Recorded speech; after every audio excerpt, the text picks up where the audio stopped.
हरे कृष्णा। हमारा आज का विषय है मृत्यु के बाद का सत्य। मृत्यु होती है, उसके बाद क्या होता है, सोल का क्या होता है, जीव का क्या होता है, इसके बारे में आज थोड़ा डिस्कस करेंगे। टॉपिक बहुत लंबा है, लेकिन हम इसको 2-3 क्लासेस में करेंगे, 2-3 सेशन में करेंगे। तो पहली बात तो हम कहते हैं मृत्यु क्या है। जीव का सोल से अलग होना मृत्यु है ना। सोल निकलती है ना, बहुत पेन होते हैं, वो बहुत बहुत पेनफुल बताया गया हमारे शास्त्रों में। जब किसी की मृत्यु होती है हम क्या कहते हैं, उसका देहांत हो गया, मतलब देह का अंत हो गया, यही बोलते हैं ना, यही कुछ बोलते हैं। और कहते हैं हाँ चल बसे, वो चल बसे, कहाँ बसे, चल बसे बोलते हैं ना, आम लैंग्वेज में यही बोलते हैं। फिर कहते हैं वो चला गया। देखिए, जो कुछ भी हम बोलते हैं मरने के बाद कुछ शब्द यूज़ होते हैं, लेकिन वो जो चला गया या देह का अंत हो गया, हम कहाँ गया, वो चल बसा, लेकिन वो तो यही है ना, वो तो यहीं पड़ा हुआ है ना। जो चल बसा चला गया वो तो यहीं पड़ा हुआ है ना, जिसको आप जानते हो। इसका मतलब वो दो थे, एक तो यहाँ है, चला कौन गया उसके बारे में हम जानते ही नहीं है। हम जानने की कोशिश करते हैं, हम अपने भौतिक शरीर को ही में ही लगे रहते हैं, सारी उम्र भौतिक शरीर के लिए ही लगे रहते हैं। ये जो हमारा भौतिक शरीर है वो 5 तत्व का बना हुआ है, भूमि, अग्नि, वायु, आकाश और जल। ये क्या है, स्थूल शरीर। और एक है सूक्ष्म शरीर जो इसमें से निकल के चला गया। अब देखिए, हम कहते हैं अब मरा कौन, मरा कौन इनमें से, मरा कौन, शरीर। शरीर ही तो मरा ना, शरीर मरा। 5 तत्व का जो बना हुआ था वो इनमें सब में मिल जाएगा। 5 तत्व से बना होता, 5 तत्व में मिल जाएगा। और जो सोल है, हम सोल के लिए बात करते हैं। सोल क्या है, देखिए श्वेत उपनिषद के अंदर 2nd चैप्टर का 17 श्लोक का परपट है, 70 श्लोक का परपट है। उसमें प्रभुपाद जी ने परपट में बताया गया कि श्वेत उपनिषद में सोल का साइज बताया गया है कि लगभग बाल के लगभग 10 आगे के भाग का 10,000वां हिस्सा जो सोल का साइज है, जो हमारे पूरे शरीर में व्याप्त रहता है। ये उस इतना सूक्ष्म है, क्या है, स्पार्क है ना, एक स्पार्क है। शरीर मर गया, सोल नहीं मरती। आपने शरीर का संस्कार कर दिया, सोल का संस्कार नहीं होता। क्यों नहीं होता, भगवान ने गीता में बताया ना, नैनम छदंती शास्त्राणी ना नैनम दहती पावका ना चैनम करदंते अप ना शोषयति मारुत। कहते हैं ये आत्मा का ना कभी किसी शास्त्र द्वारा खंड खंड किया जाता है, ना अग्नि द्वारा जलाया जा सकता है, ना जल द्वारा भिगोया जा सकता है, ना वायु द्वारा सुखाया जा सकता है। ये सोल की क्वालिटीज 2nd चैप्टर में तो बहुत बताई गई हैं, बहुत सारे श्लोक में बताई गई हैं। और फिर कहते हैं वासाखानी जिनानी यथा व्या, कहते हैं दूसरे का 22वां श्लोक में भी बताते हैं, जिस प्रकार मनुष्य पुराने वस्त्रों को त्याग कर नए वस्त्र धारण करता है, उसी प्रकार आत्मा पुराने तथा व्यर्थ के शरीरों को त्याग कर नवीन भौतिक शरीर धारण कर लेती है। जिसको हम कहते हैं इसका तो अंत हो गया, हम उसके लिए बहुत दुखी होते हैं, बहुत रोते हैं। घर में से एक व्यक्ति जाता है, सब कुछ ये होता है, लेकिन जब हम शास्त्रों का थोड़ा सा ज्ञान ले लेते हैं ना, तो हमें बहुत फर्क पड़ता है। हम अपने आप को भी संभालते हैं और अपने रिश्तेदारों को, सब लोगों को भी संभालते हैं। देखिए, मृत्यु के बाद फिर क्या होता है, फिर आत्मा कहाँ जाती है, मृत्यु के बाद इस जीवात्मा का क्या होता है। यहाँ से फिर 2 रास्ते होते हैं। कौन से हैं, एक तो भगवान के धाम चला जाएगा, जिसने पूजा पाठ की, भगवान की भक्ति की, बहुत उसमें लगा रहा, पूजा पाठ में अपना सरेंडर कर दिया भगवान को, मंत्र बोलते रहे, पूरी लाइफ उन्होंने भगवान को दे दी, वो तो चले जाएंगे भगवान के धाम। दूसरा का है फिर से जन्म होगा। 2 रास्ते हो गए। जो भगवान के धाम चले जाते हैं वो फिर से लौट कर नहीं आते। 15वें अध्याय का 6वां श्लोक है, जिसमें बताते हैं कि वह मेरा परम धाम ना तो सूर्य या चंद्र के द्वारा प्रकाशित होता है, ना अग्नि या बिजली से प्रकाशित होता है। ना जो लोग वहां पहुंच जाते हैं वे इस भौतिक जगत में फिर से लौटकर नहीं आते। ये चर्चा हो रही है जो डिवोटीज हैं, जो वैष्णव हैं, डिवोटी हैं, अपनी लाइफ सरेंडर कर रखी है, भगवान को ही दे रखी है, हर काम भगवान के लिए होता है, ये उनका है। दूसरा रास्ता एक और है, उसमें है कि जो फिर से जन्म होता है।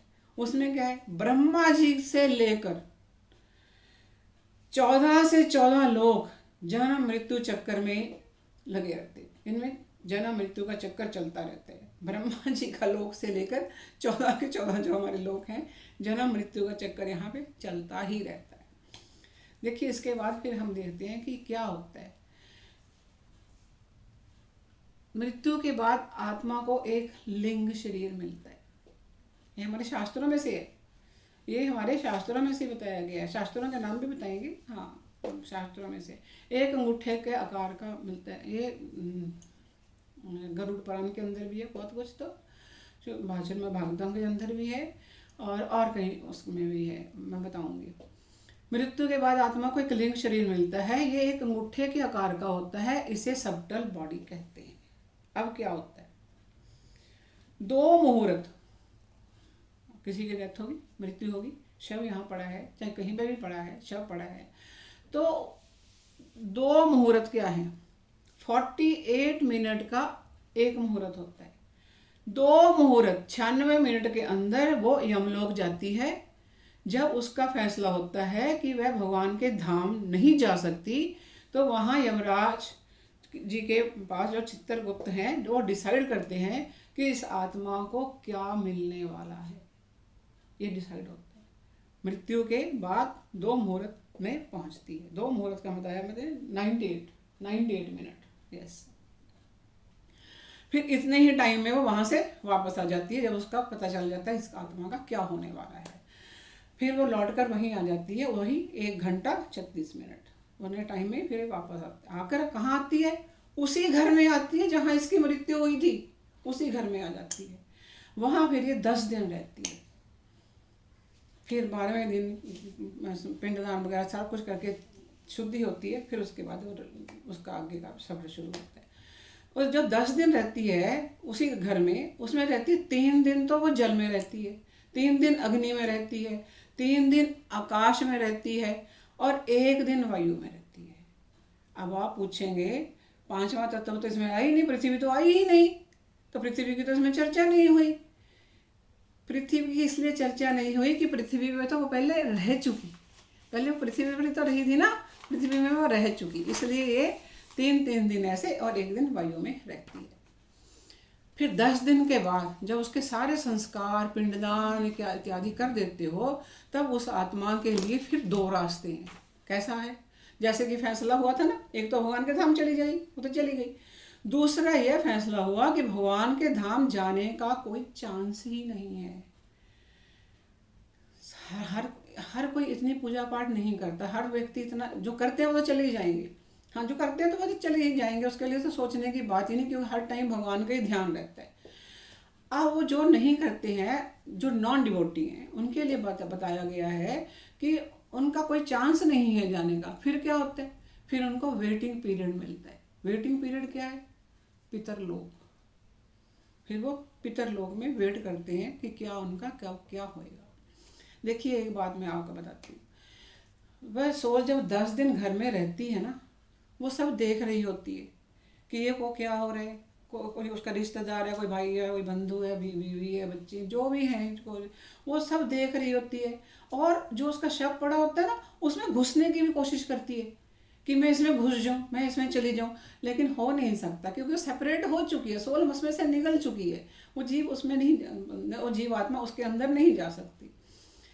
हाँ, ऐसा है, इस टाइम पे थोड़ा सा समझदारी से काम लेना पड़ता है।